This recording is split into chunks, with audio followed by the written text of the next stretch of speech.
Hello, my name is Bob D. Hilster, and I am your particle model guru. Today, my video is a kind of a summary video leading up to some others, and it's just going to be a kind of a general overview of the 5 problems in physics.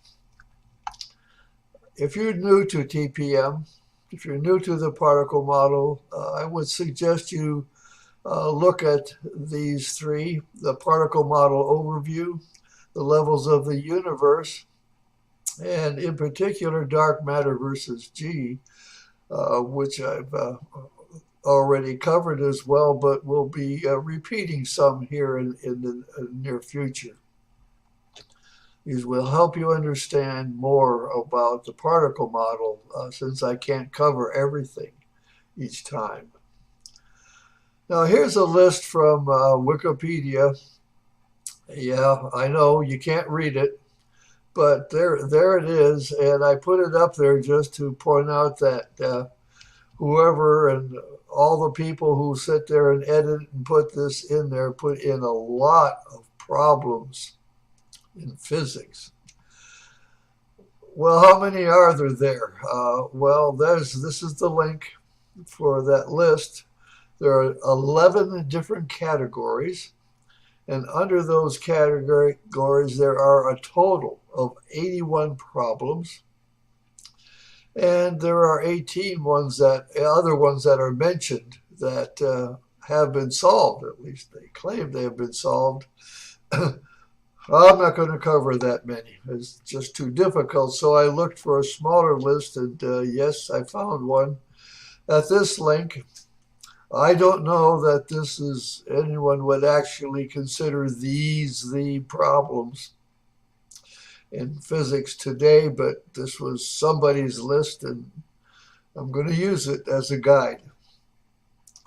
You have the problem of quantum gravity, the foundational problems of quantum mechanics, the unification of particles and forces, the tuning problem, the problem of cosmological mysteries.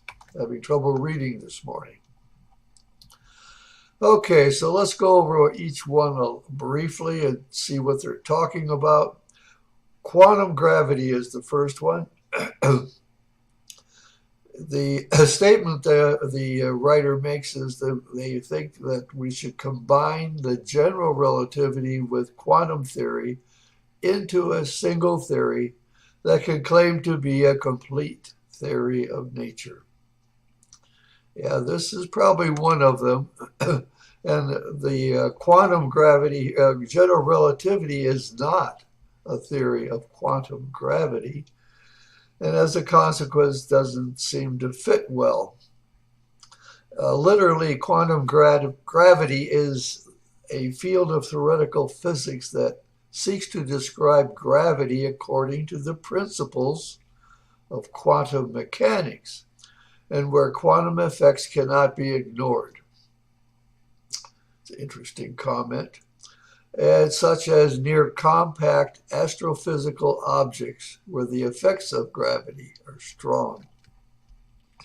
So somehow they can't ignore quantum mechanics around these compact astrophysical objects.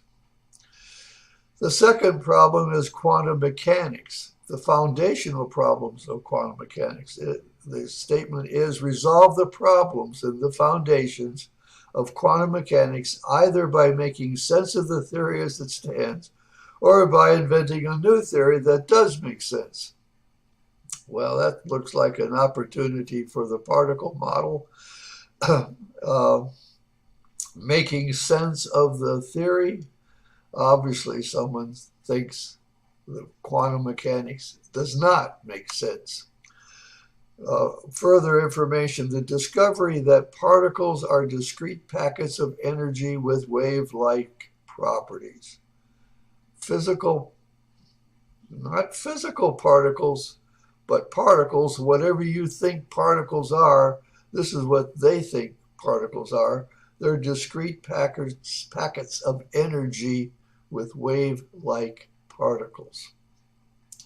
And it led to the branch of physics that deals with atomic and subatomic systems, which is today called quantum mechanics. This is what they're talking about. It's a lower level study.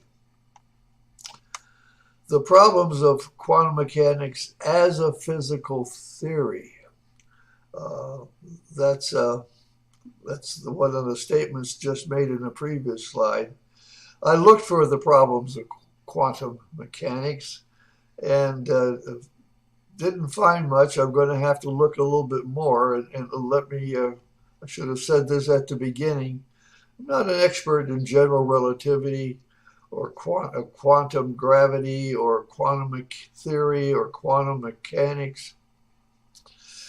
I'm not an expert, so when I cover these things, I have to do a bit of studying to find out what I might be willing to talk about. But I did find this book titled The Foundations of Quantum Mechanics by Travis Norson. And it turns out it's actually a physics book that you teach from. You're teaching quantum mechanics from this book.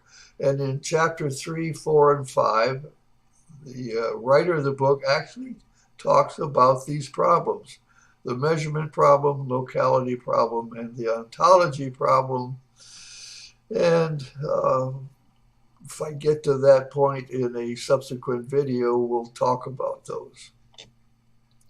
Number 3, the unification of particles and forces. Determine whether or not the various particles and forces can be unified in a theory that explains them as manifestations of a single fundamental entity. One fundamental entity. God particle? I don't know, but unified theory is an interesting point.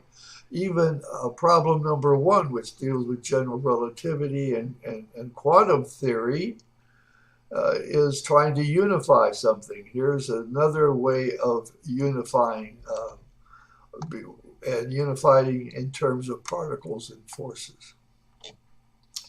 In fact, in terms of a unified theory, Albert Einstein coined the term unified theory, which describes any attempt to unify the fundamental forces of physics between elementary particles into a single framework.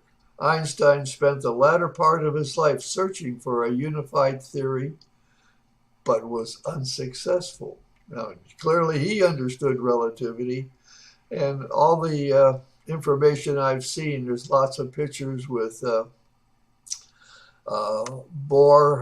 Niels Bohr and Einstein together with many other physicists trying to discuss quantum mechanics and all the things. And so Einstein was well aware, but he was unsuccessful. The 4th problem is tuning, the tuning problem. Explain how the values of the free constants in the standard model of particle physics are chosen in nature. Can nature choose the values of the free constants? Well, I looked up the standard model, and this is in Wikipedia, and here are the elementary particles. And each particle, you can't read it, has 3 parameters. There's mass, charge, and spin, and these all have values. Mass is in a million electron volts per c squared, which is really just a different way of writing kilograms. And then there's charge from a value of -1 to +1 in charge, and there's spin, which appears to be either 1/2 or 1. And there's values here, and how do they determine I guess they're talking about tuning these, possibly to get them more correct. And the 5th problem is cosmological mysteries. The problem of cosmological mysteries, that is, explain dark matter and dark energy, or if they don't exist, determine how and why gravity is modified on large scales.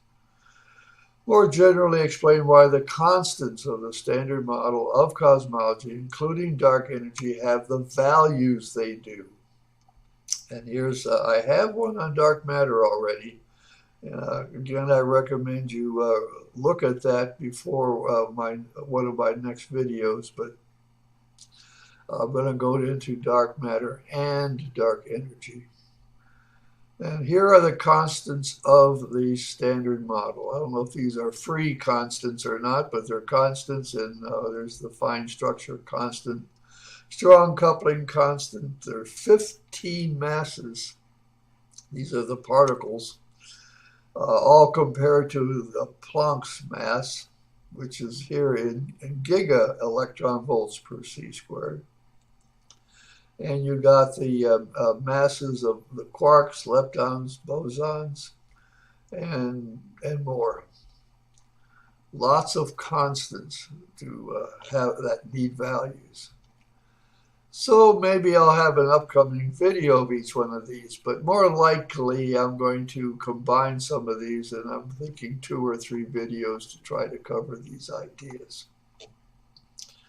Does the particle model provide answers? Is a particle model a viable alternative? My name is Bob D. Hilster, and I am your particle model guru. Tune in next time when I'll explain more of the universe using the particle model. Thank you for your attention.